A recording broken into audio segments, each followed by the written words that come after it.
Hello students. तो देखिए, आज हम एक और इम्पोर्टेंट और नया चैप्टर स्टार्ट करने जा रहे हैं। ठीक है, और चैप्टर का नाम है आपका बायोमोलिक्यूल्स। ठीक है, तो बायोमोलिक्यूल वैसे तो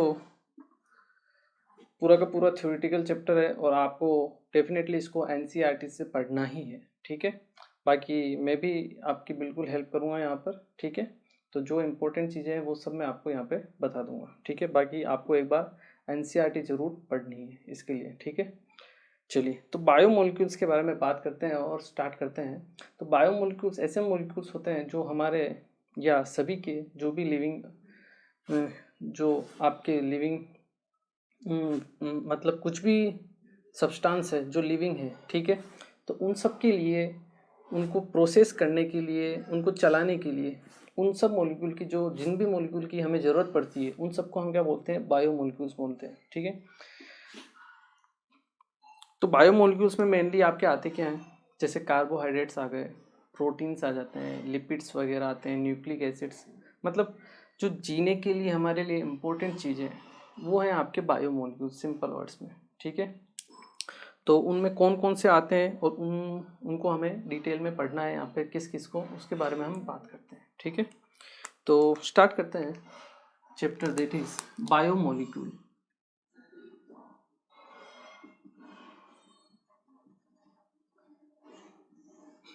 ठीक है, किसी भी लिविंग थिंग के लिए ये मॉलिक्यूल्स बहुत इंपॉर्टेंट होते हैं। ठीक है, तो लिविंग थिंग के लिए नॉन लिविंग थिंग इंपॉर्टेंट है, देख लीजिए आप। ठीक है, चलिए अगर हम बायोमोलिक्यूल्स की बात करें तो बायोमोलिक्यूल्स के अंदर जो अभी आपके मॉलिक्यूल्स आते हैं हमें काम में लेने, दैट इज कौन कौन से आते हैं? वो आते हैं आपके पास कार्बोहाइड्रेट्स,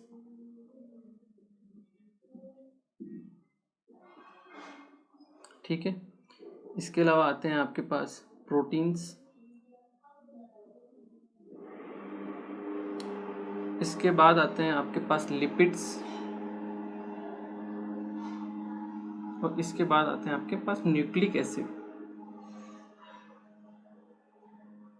ठीक है, तो ये आपके मेन 4 बायोमोलिक्यूल्स होते हैं जिसमें से हमें कार्बोहाइड्रेट्स और प्रोटीन्स के बारे में इस चैप्टर में विशेष तौर पर पढ़ना है। ठीक है, चलिए तो सबसे पहले हम बात करते हैं कि कार्बोहाइड्रेट्स क्या होते हैं। ठीक है, स्टार्ट करते हैं हम कार्बोहाइड्रेट्स। देखिए, कार्बोहाइड्रेट्स के बारे में अगर हम बात करें तो सबसे पहले हम इसकी ओल्ड डेफिनेशन की बारे में बात करेंगे। ओल्ड डेफिनेशन,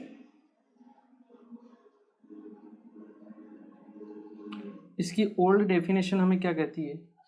अगर ओल्ड डेफिनेशन के बारे में बात की जाए तो ओल्ड डेफिनेशन है that is hydrates of carbon. Hydrates of carbon, जो कार्बन के हाइड्रेट्स होते हैं उन्हें हम क्या बोलते हैं? कार्बोहाइड्रेट्स। ठीक है, लेकिन होता क्या हुआ क्या, ये तो हमारी ओल्ड डेफिनेशन थी, हर जगह पे ये अपने पास एप्लीकेबल नहीं है। ठीक है, ओल्ड डेफिनेशन के अकॉर्डिंग हाइड्रेट्स ऑफ कार्बन को हम क्या बोलते हैं? कार्बोहाइड्रेट्स। और इनका जो जनरल फॉर्मूला होता है, जनरल फॉर्मूला वो क्या होता है आपके पास? CxH2O whole Y, hydrates of carbon. Clear है? जैसे ग्लूकोज, ग्लूकोज का जनरल फॉर्मूला होता है C6H12O6। ठीक है, जिसे हम कैसे लिख सकते हैं?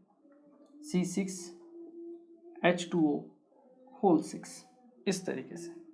तो ये क्या है? आपके कार्बोहाइड्रेट है। ग्लूकोज के बाद आप फ्रक्टोज ले लीजिए, फ्रुक्टोज या फ्रक्टोज, कैसे भी प्रोनाउंसिएशन आप कर सकते हो। इसका जनरल फॉर्मूला भी क्या होता है? C6H12O6। इसे भी हम C6H2O होल 6 से रिप्रेजेंट कर सकते हैं। ठीक है, इसके बाद आप सुक्रोज ले लीजिए। सुक्रोज का फॉर्मूला होता है C12H22O11। ठीक है, इसे आप रिप्रेजेंट कर सकते हो C6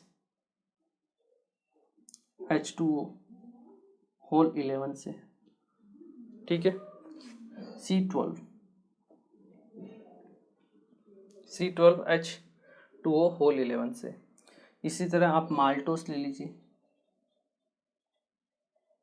उसका फॉर्मूला होता है C12H22O11, जो इसके इक्वल होता है C12H2O होल 11, ठीक है। तो ये कुछ कंपाउंड्स हैं जो क्या है ओल्ड डेफिनेशन के अकॉर्डिंग सही हैं, ठीक है, और मैच भी होते हैं। बट कुछ कंपाउंड्स ऐसे भी होते हैं जहाँ पर ये फॉर्मूले आपके मैच नहीं होता है, जनरल फॉर्मूला, ठीक है। तो उसके बारे में अगर हम बात करें तो देखिए,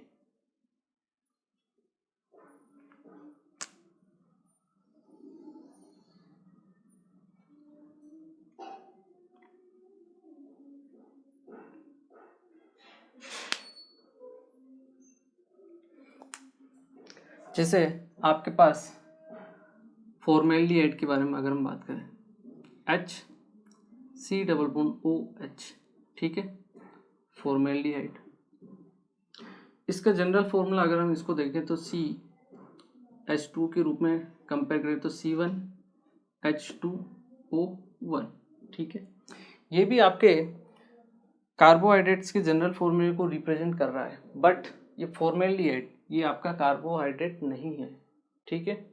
तो ऐसे कंपाउंड्स भी अवेलेबल हैं जो इस फॉर्मूले को रिजेंबल करते हैं, बट वो कार्बोहाइड्रेट्स नहीं होते हैं, ठीक है। जैसे CH3C⋯OOH, इसको अगर हम लिखें तो C2H2O होल ट्वाइस, ठीक है। एसिटिक एसिड ये भी क्या है आपका कार्बोहाइड्रेट नहीं है, ठीक है। CH3CHOH COOH, इसे अगर हम लिखें तो C3H2O होल थ्राइस, इससे हम इसे रिप्रेजेंट करें, ये that is lactic acid. But ये तीनों आपके कार्बोहाइड्रेट्स नहीं होते, हमें पता है नहीं होते, ठीक है। These are not carbohydrates,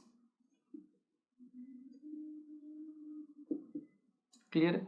but फिर भी ये किससे रिजेंबल करते हैं, CxH2O होल वाई के जनरल फॉर्मूले से, जो कार्बोहाइड्रेट्स के लिए दिया गया था अकॉर्डिंग टू ओल्ड डेफिनेशन, ठीक है। इसके अलावा कुछ कंपाउंड्स ऐसे भी होते हैं जो फॉर्मूले को रिजेंबल नहीं करते हैं, बट फिर भी क्या होते हैं आपके पास कार्बोहाइड्रेट्स होते हैं।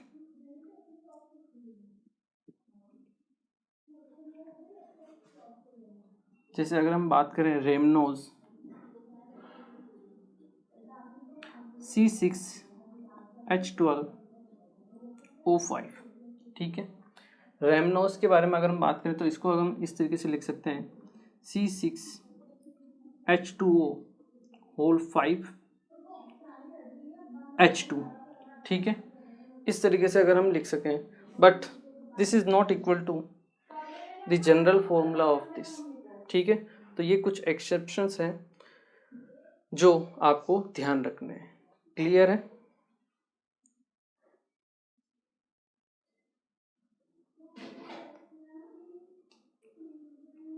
ठीक है, चलिए इनको एक बार आप नोट कीजिए, ठीक है।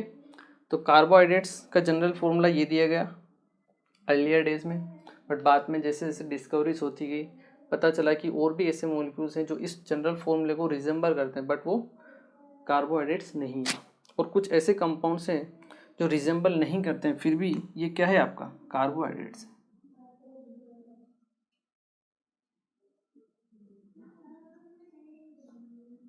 तो इस तरह से ओल्ड डेफिनेशन धीरे धीरे क्या होती गई, रॉन्ग प्रूव होती गई, तो जरूरत पड़ी नई डेफिनेशन की, ठीक है। तो नई डेफिनेशन क्या है उसके बारे में बात करते हैं, एक बार आप इसे नोट कीजिए।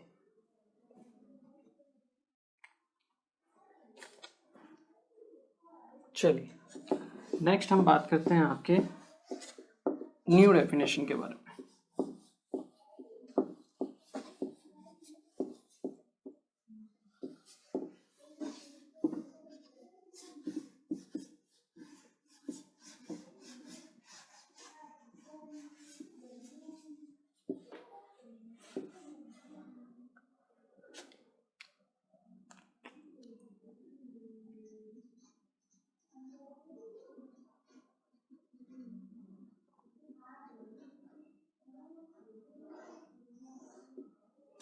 तो न्यू डेफिनेशन क्या कहती है? अकॉर्डिंग टू न्यू डेफिनेशन आपके जो कार्बोहाइड्रेट्स होते हैं they are carbohydrates are polyhydroxy aldehyde, polyhydroxy aldehyde या फिर क्या होते हैं आपके पॉलीहाइड्रोक्सी कीटोन्स, उन्हें हम क्या बोलते हैं? कार्बोहाइड्रेट्स बोलते हैं। ठीक है, या तो वो क्या होने चाहिए? पॉलीहाइड्रोक्सी एल्डिहाइड या कीटोन, मतलब उनमें फंक्शनल ग्रुप होना चाहिए एल्डिहाइड या कीटोन, और पॉलीहाइड्रोक्सी, हाइड्रोक्सी मीन्स OH, तो एक पॉली मतलब एक से ज़्यादा OH ग्रुप प्रेजेंट होने चाहिए, तो उन्हें हम क्या बोलेंगे? आपके कार्बोहाइड्रेट्स। ठीक है, चलिए इसी की अगर हम एक और डेफिनेशन के बारे में ही बात करें तो पॉलीहाइड्रोक्सी एल्डिहाइड और कीटोन्स होने चाहिए, और compounds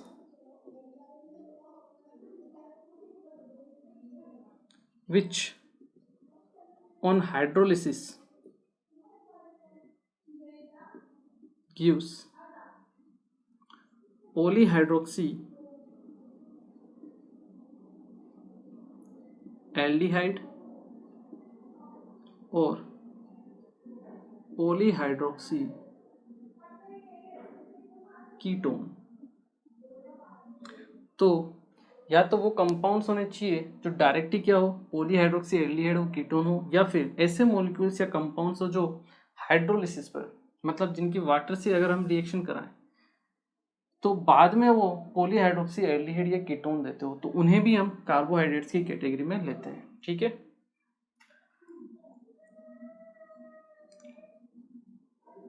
minimum 1 chiral atom should be present, और उनमें क्या होना चाहिए? आपका एक कायरल एटम जरूर प्रेजेंट होना चाहिए। ठीक है, ये चीज ध्यान रखनी है। क्लियर है? जैसे C double bond OH OH HCH3, ये मैंने आपको एग्जांपल दिया। ठीक है, तो क्या आप मुझे बता सकते हो कि ये कार्बोहाइड्रेट्स होगा या नहीं होगा? ये नहीं होगा। रीजन देखिए, हाइड्रोक्सी ग्रुप है, ठीक है, एल्डिहाइड है, ठीक है, बट इसमें OH का जो नंबर है वो क्या है? केवल और केवल एक ही है, सिंगल OH है, जबकि हमारे डेफिनेशन में क्या है? पॉलीहाइड्रोक्सी, मतलब एक से ज़्यादा OH होने चाहिए, तो ये आपका कार्बोहाइड्रेट नहीं है।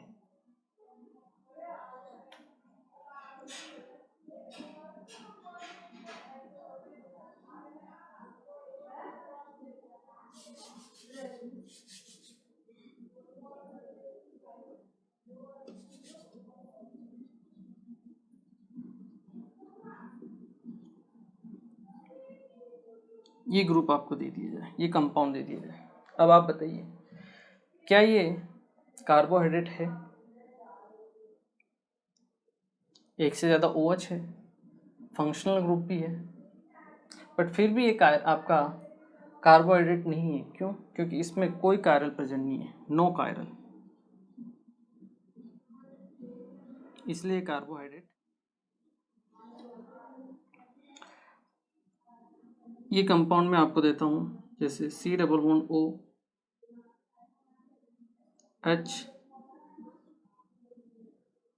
OH HCH2OH, तो क्या ये कार्बोहाइड्रेट्स है? बताइए। जी हाँ, बिल्कुल ये कार्बोहाइड्रेट्स है, क्योंकि इसमें पॉलीहाइड्रोक्सी ग्रुप OH एक से ज़्यादा है, फंक्शनल ग्रुप कीटोन प्रेजेंट है, एल्डिहाइड प्रेजेंट है आपका, और यहाँ पर आपका कायरल सेंटर भी प्रेजेंट है। क्लियर है? इसलिए ये आपका कार्बोहाइड्रेट्स होगा। ठीक है, इसका नाम होता है डी ग्लिसरैल्डिहाइड।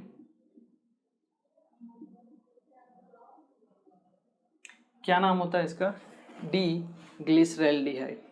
ठीक है, तो इस तरह से आपको पहचानना आना चाहिए कि कौन सा आपका एटम या मॉलिक्यूल कार्बोहाइड्रेट होगा और कौन सा नहीं होगा। ठीक है, चलिए इसको नोट कीजिए। फिर मैं कुछ और एग्जांपल देता हूँ कार्बोहाइड्रेट्स के।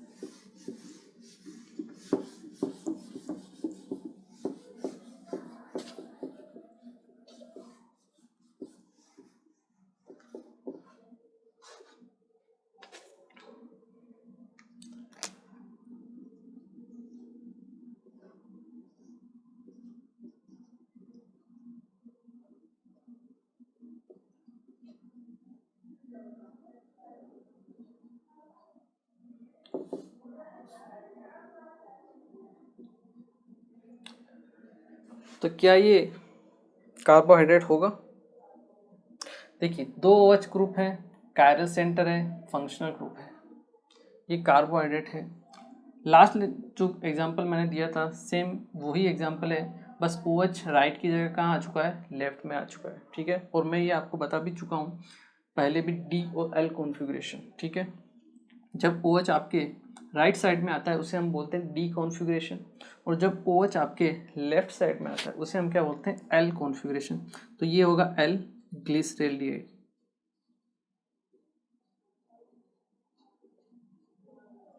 ठीक है,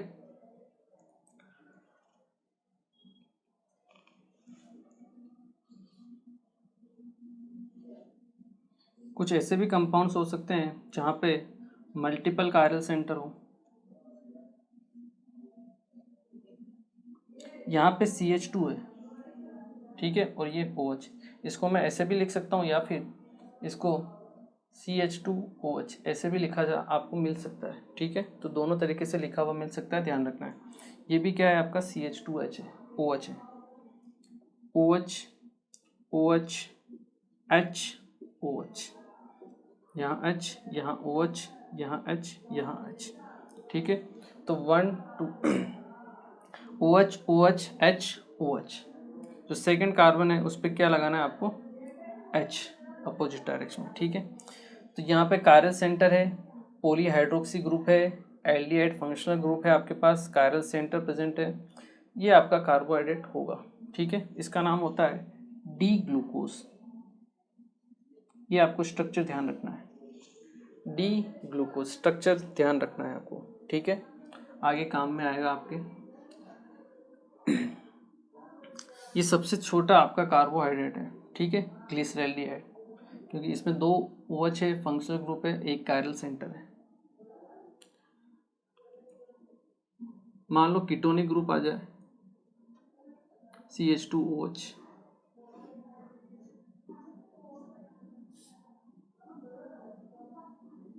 OH OH H OH H H।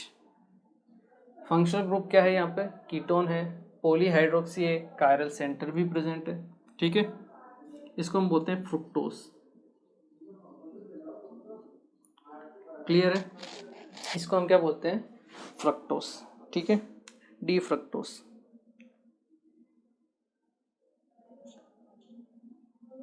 ठीक है, डी फ्रुक्टोज। और अगर हम एग्जाम्पल लें, ये भी आपको ध्यान रखना है। क्लियर है,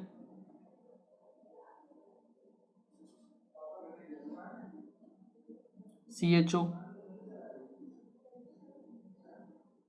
OH OH OH H H। ठीक है, 2 OH group, 2 H group, OH OH H H। इसे हम बोलते हैं डी मेनोज। क्या बोलते हैं, डी मेनोज। ठीक है, और इन सब के मिरर इमेज जो होते हैं वो क्या होते हैं, आपके एल कॉन्फ़िगरेशन के अंतर्गत आते हैं। ठीक है, उनका कॉन्फ़िगरेशन क्या हो जाएगा, एल हो जाएगा, इन सब के जो मिरर इमेज होंगे। ठीक है, इसके अलावा कुछ और एग्जांपल अगर हम देखें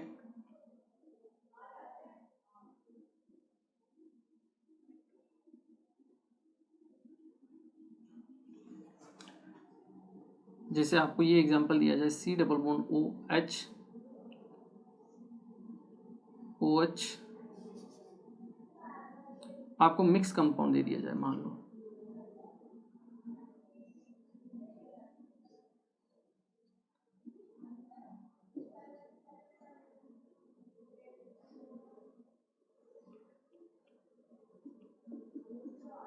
ईथर टाइप का एक हाइपोथेटिकल मान लो आपको कंपाउंड दे दिया जाए, ठीक है।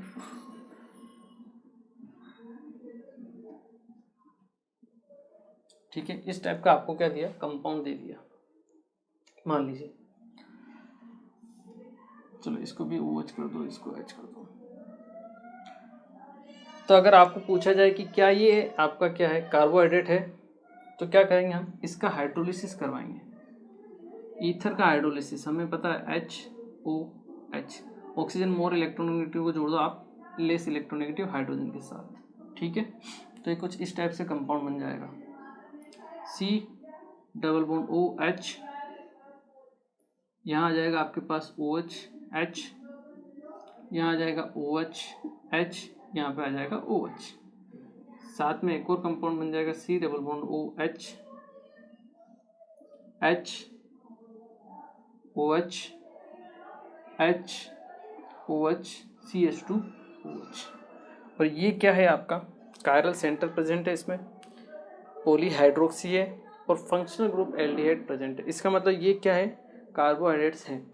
तो अगर ये कार्बोहाइड्रेट्स हैं तो ये कंपाउंड भी क्या होगा, आपका कार्बोहाइड्रेट होगा। क्यों, क्योंकि इसके हाइड्रोलिसिस से क्या हो रहा है, आपके कार्बोहाइड्रेट्स फॉर्म हो रहे हैं। तो हमने डेफिनेशन से भी पढ़ा था कि वो कंपाउंड्स जिनमें एक से ज़्यादा हाइड्रोक्सी ग्रुप हो, पॉलीहाइड्रोक्सी ग्रुप हो, एल्डिहाइड या कीटोन प्रेजेंट हो, वो आपके क्या होंगे, एक तो क्या होंगे कार्बोहाइड्रेट, या फिर वो कंपाउंड जिनके हाइड्रोलिसिस से कार्बोहाइड्रेट्स फॉर्म होते हैं, या जिनके हाइड्रोलिसिस क्या हो, पॉलीहाइड्रोक्सी एल्डिहाइड या कीटोन हो, तो वो भी क्या होंगे, मॉलिक्यूल आपके कार्बोहाइड्रेट्स की कैटेगरी में आएंगे। क्लियर है। चलिए एक बार आप इन एग्जाम्पल को नोट कीजिए। नेक्स्ट हम बात करते हैं कार्बोहाइड्रेट्स के क्लासिफिकेशन के बारे में। तो कार्बोहाइड्रेट्स को हम क्लासीफाई कर सकते हैं, ठीक है, on the basis of hydrolysis, ठीक है, कि कुछ ऐसे आपके कार्बोहाइड्रेट्स होते हैं जो फर्दर हाइड्रोलाइज नहीं होते हैं। जैसे मान लो ये कार्बोहाइड्रेट्स है, ये कार्बोहाइड्रेट्स है, इनको जब आप फर्दर हाइड्रोलिसिस नहीं कर सकते हो, कि मतलब इससे आप दूसरा कार्बोहाइड्रेट जनरेट नहीं कर सकते हो। लेकिन कुछ ऐसे भी आपके कार्बोहाइड्रेट्स होते हैं जिनमें ईथर लिंकेज प्रेजेंट होता है, जिनके फर्दर हाइड्रोलिसिस से आप क्या कर सकते हो, दूसरे कार्बोहाइड्रेट्स आपको मिल सकते हैं, ठीक है। तो इसके बेसिस पर कार्बोहाइड्रेट्स का क्लासिफिकेशन किया गया है, तो उसके बारे में हम बात करते हैं, ठीक है।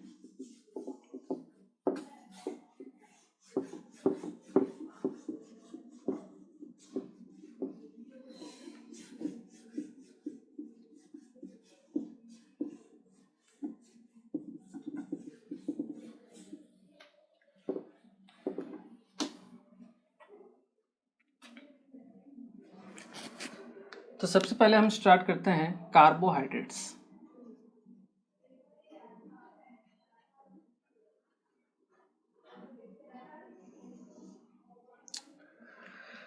तो सबसे पहले हम बात करेंगे कार्बोहाइड्रेट्स विच, तो हाइड्रोलिसिस से हम क्या कर सकते हैं, कार्बोहाइड्रेट्स को फर्दर डिवाइड या क्लासीफाई कर सकते हैं। उसमें सबसे पहले जो आते हैं दैट इज मोनोसेकेराइड्स। मोनोसेकेराइड, तो मोनोसेकेराइड्स वो कार्बोहाइड्रेट्स होते हैं जिनको आप हाइड्रोलिसिस करने पर फर्दर, जिनका हाइड्रोलिसिस नहीं करवाया जा सकता, मतलब आप उसको दूसरे कार्बोहाइड्रेट में कन्वर्ट नहीं कर सकते हो, ठीक है। तो उनको हम क्या बोलते हैं, monosaccharides. these carbohydrates do not further hydrolyzed, उन्हें हम क्या बोलते हैं, मोनोसेकेराइड्स, ठीक है। मतलब जो हमेशा एक ही यूनिट में प्रेजेंट रहेंगे, ठीक है। जैसे ग्लूकोज आपने देखा, ठीक है, फ्रक्टोज ले लीजिए आप, ठीक है। ये सब किस कैटेगरी में आते हैं? आपके मोनोसेकेराइड्स की कैटेगरी में, ठीक है, क्योंकि इनको आप फर्दर दूसरे कार्बोहाइड्रेट्स में हाइड्रोलाइज नहीं कर सकते हो, ठीक है। नेक्स्ट हम बात करते हैं, तो मोनोसेकेराइड्स क्या होंगे? These carbohydrates do not further hydrolysed, ठीक है, दूसरे कार्बोहाइड्रेट्स में फर्दर हाइड्रोलाइज इन अदर, और we can say in simpler carbohydrates, ठीक है, उन्हें हम क्या बोलेंगे? आपके मोनोसेकेराइड्स। तो नंबर ऑफ यूनिट्स जो आपको मिलती है, जैसे ईथर लिंकेज वाला मैंने आपको एक एग्जांपल दिया था, उसमें आपको 2 कार्बोहाइड्रेट्स मिल रहे थे, ठीक है। कुछ ऐसे मॉलिक्यूल्स होते हैं जिनसे 3 कार्बोहाइड्रेट्स मिलेंगे हाइड्रोलाइसिस पर, किसी से 4 मिलेंगे, किसी से 10 मिलेंगे, किसी से 100 मिलेंगे। तो नंबर ऑफ यूनिट्स के बेसिस पर उनको क्लासीफाई किया गया है, उनको नाम दिया गया है कार्बोहाइड्रेट्स को। Number of units form on hydrolysis,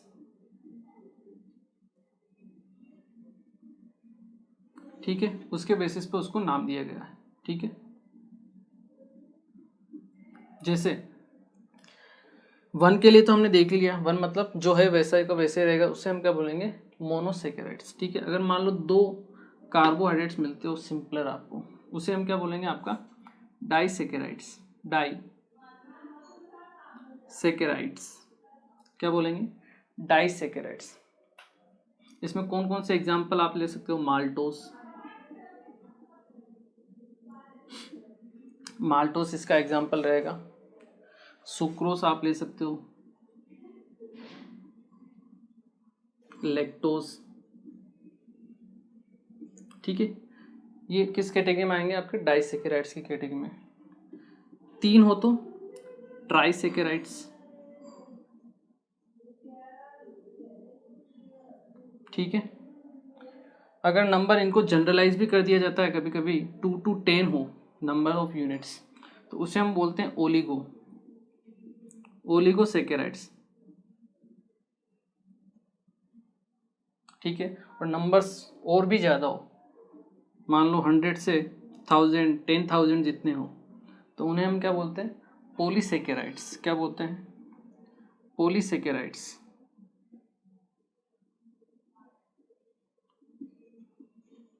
जैसे सेल्यूलोज,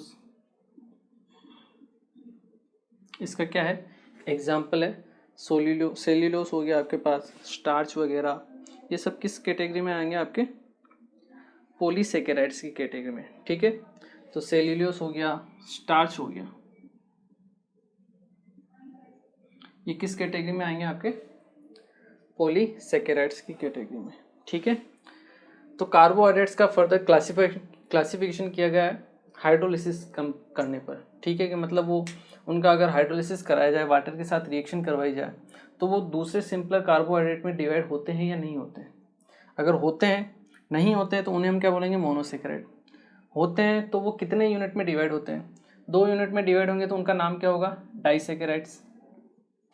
अगर 3 यूनिट बनेगी आपके पास कार्बोहाइड्रेट की, तो उसे हम बोलेंगे ट्राइसेकेराइड। 2 to 10 को जनरल टर्म में बोला जाता है ओलिगोसेकेराइड। और नंबर्स ज़्यादा हो, 100 से 10,000 या उससे भी ज़्यादा हो, तो हम क्या बोलेंगे? पॉलीसेकेराइड्स बोलेंगे उसे, ठीक है। चलिए एक बार आप क्या कीजिए, इसे नोट कीजिए। नेक्स्ट हम बात करते हैं मोनोसेकेराइड्स के बारे में ही बात करते हैं।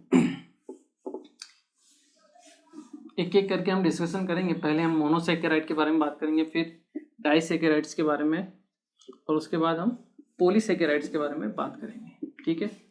तो सबसे पहले हम बात करेंगे आपके मोनोसेकेराइड्स के बारे में। अब ये फर्दर हाइड्रोलिसिस तो उनका होता नहीं है, ठीक है, तो इनको भी हम क्लासीफाई करते हैं। फर्स्ट हम क्लासीफाई करते हैं on the basis of functional group, ठीक है। मान लो कीटोन आपके पास अवेलेबल है, एल्डिहाइड है, C+H, तो इसे नाम दिया जाता है एल्डोज। क्या बोलते हैं हम? एल्डोज। ठीक है। और फंक्शनल ग्रुप आपका कीटोन है, C+O, दोनों तरफ R ग्रुप रहेगा। ठीक है, तो इसे हम क्या बोलेंगे? कीटोस। ठीक है, या तो आप फंक्शनल ग्रुप से इसको क्लासीफाई कर दो, या फिर एक और तरीके से क्लासीफाई कर दो, on the basis of number of carbon atom जो प्रेजेंट होते हैं। ठीक है, उसके बेसिस पर जैसे 3 कार्बन एटम प्रेजेंट है तो उसे बोला जाता है ट्रायोज। ठीक है, 4 है तो टेट्रोज, 5 है तो पेंटोज, और 6 है तो हेक्सोस, और इसी तरीके से आपका क्या है, चलता रहेगा। ठीक है, तो ये चीज़ आपको ध्यान रखनी है। ठीक है, मोनोसेकेराइड्स को हमने क्लासीफाई किया है first on the basis of functional group. Aldehyde है तो उसके नामिंग के आगे क्या लग जाएगा? एल्डोज। कीटोन है तो कीटोस। ठीक है, 3 नंबर ऑफ कार्बन एटम है तो triose, 4 number of carbon atom tetrose, 5 है तो पेंटोज, और 6 नंबर ऑफ कार्बन एटम वो हेक्सोस उसको बोला जाएगा। ठीक है, एक बार आप इसे नोट कीजिए।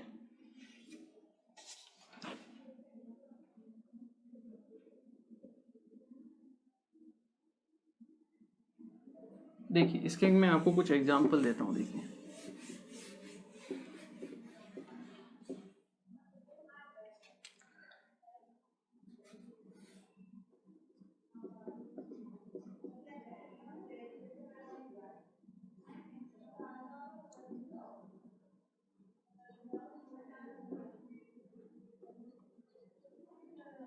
ये क्या है? इसका नाम मैंने आपको बताया था डी ग्लिसरैल्डिहाइड। क्या है? डी ग्लिसरैल्डिहाइड। या इसका अगर एक और नाम हम देखें, क्योंकि ये मोनोसेकेराइड है, ठीक है, इसको फर्दर हाइड्रोलिसिस से दूसरा कार्बोहाइड्रेट हम फॉर्म नहीं कर सकते। एल्डिहाइड ग्रुप है तो एल्डोज आएगा।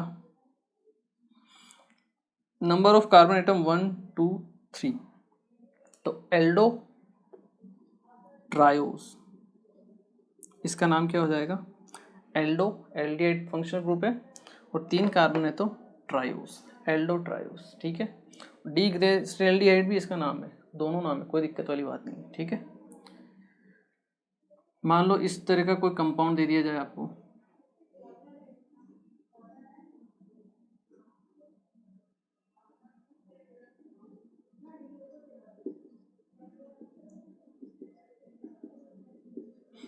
ठीक है,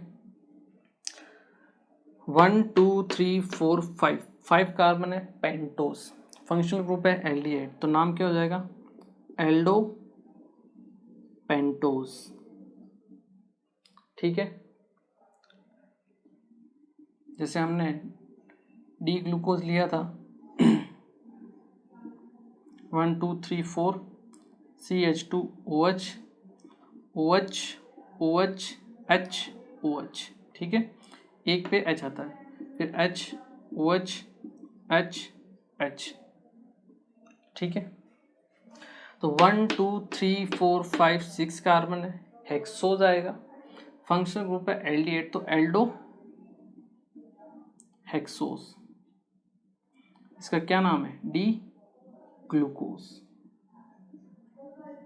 उसे हम एल्डो हेक्सोस भी बोल सकते हैं। ठीक है, मान लो इस टाइप का ग्रुप आ जाए,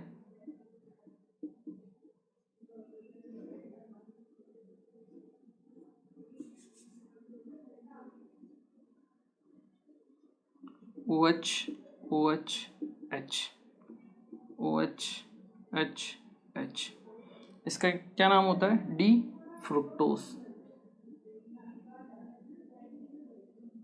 ठीक है, 1 2 3 4 5 6 कार्बन है, हेक्सोस। फंक्शनल ग्रुप क्या है? कीटोन है तो कीटो हेक्सोस।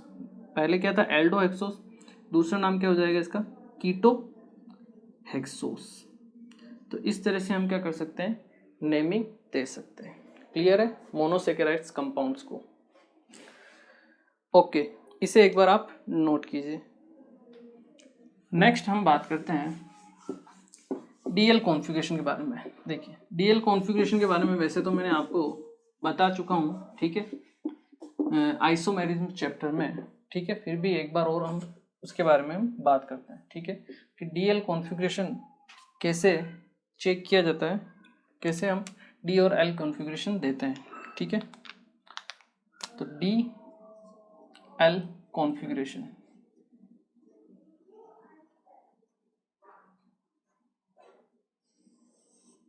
ठीक है, C double bond O H, O H H CH2OH, ठीक है। तो सिंपल सी चीज़ है कि ये जो आपका OH है हाइड्रोक्सी ग्रुप, ठीक है, उसके बेसिस पर हम डी और एल कॉन्फ़िगरेशन देते हैं। अगर आपका OH किस तरफ है, राइट साइड में, राइट साइड में, तो उसे हम क्या बोलेंगे, आपका डी फॉर्म, क्या बोलेंगे, डी फॉर्म, ठीक है।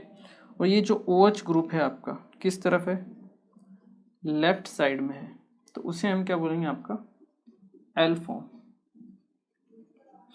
ठीक है। हमने स्मॉल डी और स्मॉल एल पढ़ा था, दैट इज डेक्स्ट्रो और लीवो, उससे इसका कोई लेना देना नहीं है। ये कैपिटल डी अलग है, कैपिटल एल अलग है, ठीक है। डेक्स्ट्रो रियो से इसको कंफ्यूजन मत करना, ठीक है। ये आपको कंपाउंड दे दिया जाए, ठीक है। तो ये कौन सा, ये तो होगा आपका डी फॉर्म होगा, ठीक है। और OH अगर राइट साइड में आ गया तो, इस लेफ्ट साइड में आ गया तो एल फॉर्म हो जाएगा, ठीक है। जैसे ये OH, ये H, C double bond O H CH2OH, ये क्या है आपका एल फॉर्म है, क्लियर है। जैसे आपको दिया जाए C double bond O H, अब यहाँ तो एक ही कायरल सेंटर था, मान लो आपको मल्टीपल कायरल सेंटर दे दिया जाए, OH H OH H H OH, तब हम कैसे डिसाइड करेंगे, तब हम डिसाइड करेंगे on the basis of last chiral centre. किससे डिसाइड करेंगे, जो लास्ट कायरल सेंटर होगा, ठीक है। और लास्ट कायरल सेंटर है आपका ये। अब यहाँ पर आपका OH किस डायरेक्शन में है, राइट साइड में, तो इसे हम बोलेंगे डी फॉर्म। डी फॉर्म मतलब जो भी इसका नाम होगा व्हाटएवर, उसके आगे हम क्या लगा देंगे, डी लगा देंगे, क्लियर है। इस तरह से हम क्या करते हैं, डी और एल को डिफाइन करते हैं, ठीक है।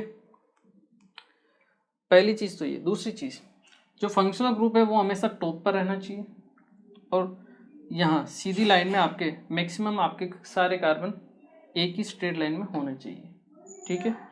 अगर पोजीशन डिफरेंट है तो आपको उसको चेंज करके लाना पड़ेगा, क्लियर। चलिए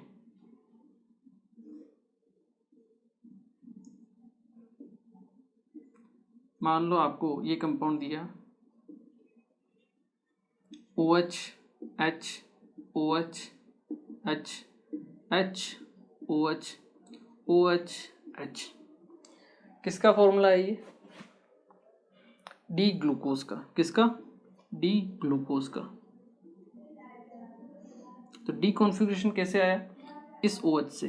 ये OH कहाँ पे है, लास्ट का आयरन में आपके राइट हैंड साइड में, तो इसे हम क्या बोलेंगे, डी फॉर्म बोलेंगे, क्लियर है। तो डी ग्लूकोज, क्लियर है।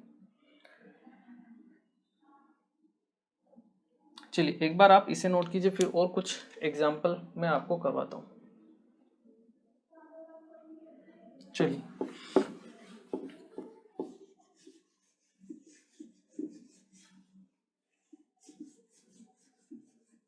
जैसे डी ग्लूकोज है, डी फ्रक्टोज भी हो सकता है आपका,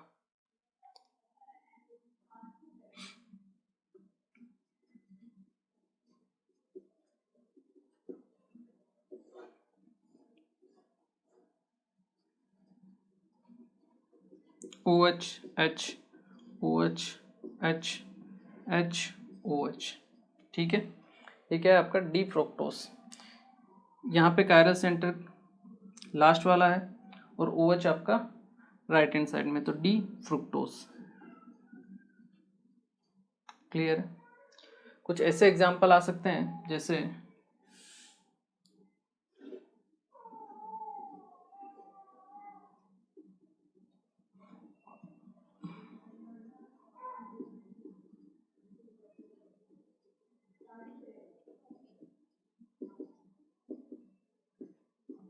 ये मोलिक्यूल आपको दे दिया और पूछ लिया कि ये डी है या फिर एल है, ठीक है। तो हम देख सकते हैं आपका OH किस डायरेक्शन में है, राइट हैंड साइड में है, तो डी फॉर्म होगा। अगर आपने इस तरीके से दे दिया तो हो सकता है आपका सही हो, बट हो सकता है आंसर आपका गलत भी हो जाए, ठीक है। क्यों? क्योंकि CH2OH मैंने कहा था आपको कहाँ आना चाहिए, आपके बॉटम पर आना चाहिए, मतलब कार्बन मैक्सिमम कितना कहाँ आने चाहिए, आपके बॉटम पर। तो आप क्या करोगे, एक्सचेंज करोगे यहाँ पर, जैसा हमने आइसोमेरिज्म में देखा था, C double bond OH, OH OH H, जो ऊपर के हैं वो तो सेम रहेंगे, इसको मुझे एक्सचेंज करना पड़ेगा। पहले मैंने एक्सचेंज किया यहाँ पर H और CH2OH में, OH यहाँ पर H आ जाएगा, यहाँ पर CH2OH आ जाएगा, ठीक है। One time exchange. अब वन टाइम एक्सचेंज से होता क्या है, कॉन्फ़िगरेशन चेंज हो जाता है, ठीक है। तो हमें क्या करना पड़ेगा, एक बार और इसका कॉन्फ़िगरेशन एक बार और चेंज करना पड़ेगा, ताकि हमारा जो ओरिजिनल कॉन्फ़िगरेशन है वही आए, ठीक है। क्योंकि इवन कॉन्फ़िगरेशन पर, इवन नंबर ऑफ चेंज करने पर आपके कॉन्फ़िगरेशन क्या होता है, सेम रहता है, ठीक है। तो इसको तो हम चेंज नहीं करेंगे, ये तो एज इट इज CH2OH रहेगा। OH और H को आपस में चेंज करेंगे तो यहाँ आएगा OH, यहाँ आएगा H, ठीक है। अब ये और ये क्या है, आपका सेम है, ठीक है। नेक्स्ट हमने इसमें OH और H में एक्सचेंज किया, अब ये और ये क्या है, आपका सेम है, सेम कॉन्फ़िगरेशन रहेगा, ठीक है। जो इसका रहेगा वही उसका रहेगा। अब देख लीजिए, आप कायरल सेंटर है और OH है किस तरफ, लेफ्ट साइड में, तो इसे हम बोलेंगे आपका एल्फो, क्लियर है। इस तरीके से आपको ध्यान रखना है, ठीक है। एक बार आप इसे नोट कीजिए, फिर कुछ और एग्जांपल देता हूं मैं।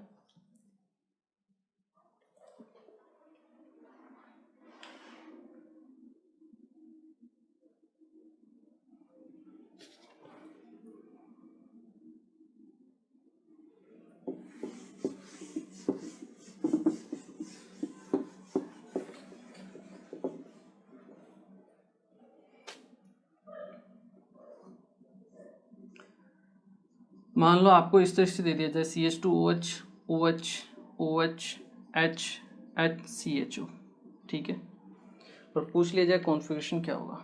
तो देखिए, फंक्शन ग्रुप बॉटम में है, कहाँ होना चाहिए, टॉप में होना चाहिए, मैंने आपको बताया था। तो हम क्या करेंगे, इसको ऐसे स्टेयरिंग की तरह 180 डिग्री से रोटेट कर लेंगे, उससे कॉन्फ़िगरेशन चेंज नहीं होता है, मैंने आपको पहले बताया हुआ है, ठीक है। नहीं याद है तो भी कोई बात नहीं, ध्यान रख लीजिए, 180 डिग्री से घुमाने पर आपका कॉन्फ़िगरेशन चेंज नहीं होता है। जो बाहर की तरफ बॉन्ड होंगे वो बाहर ही रहेंगे, और जो अंदर की तरफ रहेंगे वो आपके इनसाइड ही रहेंगे, क्लियर है। अब OH और H, OH जो आपके राइट में थे वो कहाँ जाएंगे, लेफ्ट में, ठीक है, ये H और ये H। अब आप देख लीजिए, OH किस तरफ है, आपका लेफ्ट में है, तो ये होगा आपका एल्फो, क्लियर है। कभी कभी ऐसे सोहर्स टाइप में भी क्वेश्चन आ जाते हैं, इसको एक बार आप नोट कीजिए।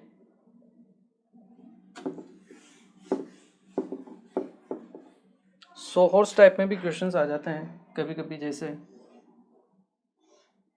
CHO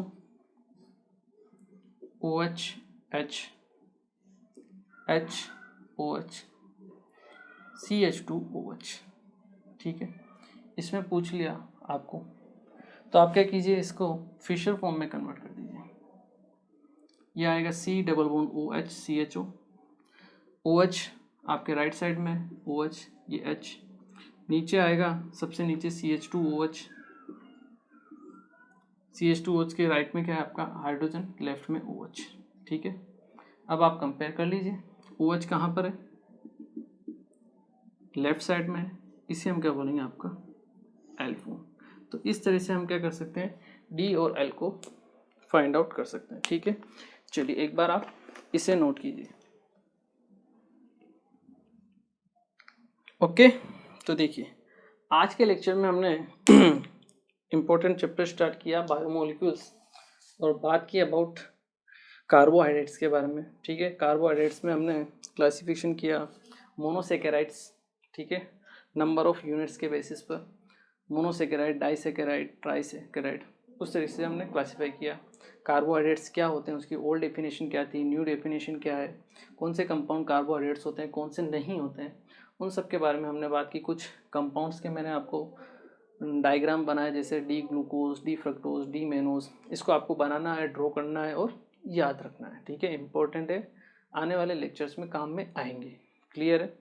तो चलिए आज के लेक्चर को हम यहीं फिनिश करते हैं और नेक्स्ट लेक्चर में इसी से रिलेटेड कुछ और चीज़ों के बारे में हम बात करेंगे। ठीक है, तो मिलते हैं फिर next lecture. Thank you very much.